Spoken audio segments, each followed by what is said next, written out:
સવારના પોરમાં કુદરતી નજારો જોઈને મન બહુ પ્રફુલ્લિત થઈ ગયું. આજ તો મકર સંક્રાંતિ હતી એટલે સવારના પોરમાં એક પતંગ લોટી જ લીધું બોણીમાં.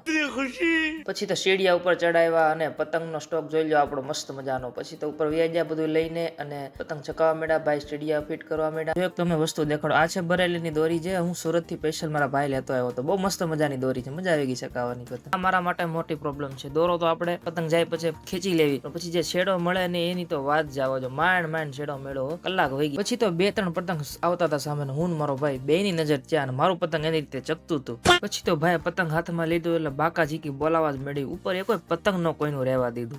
પછી એનર્જી પૂરી થઈ ગઈ એટલે હું તો બેહી ગયો ચીકી ખાવા. તો ચીકી ખાતા પાછું ધ્યાન તો પતંગ લૂંટવામાં જ હતું. પછી હું મારા નાની માને ટિફિન દઈ આવે ને સીતારામ કરીને પાછો રવાના થઈ ગયો. એટલે રસ્તામાં એક પતંગ પડ્યું હતું, પણ આપણો જીવ એવો ને કે પતંગ આપણે આમું વહીને લઈ ન શકે એવું બને ને, એટલે હું લઈને પાછો ઘર ભેગો થઈ ગયો, કઈ ખબર ન પડે. આજે તો ઘરે ઊંધિયું ને પૂરી હતું. ઊંધિયું તો ઘરે જ બનાવેલું હતું. પછી અમારે યુગભાઈ પતંગ ચકાવતા આવડે ને અને બધાને હેરાન કર્યા રાખે. તો ખરા બપોરે મારા ચશ્મા તૂટી ગયા. ચશ્મા વગર પતંગ ચકાવવું થોડુંક અઘરું પડતું હતું, પણ કાંઈ વાંધો નહીં, આપણે લડી લીધું ઠેઠ સુધી. પછી તો દિવાળીના થોડા ઘણા ફટાકડા ફેડ્યા હતા એટલે ફોડ્યા. ભાઈ ભારી ઠંડીમાં પાછા પ્રોગ્રામ કરવા ગયા વાડીએ.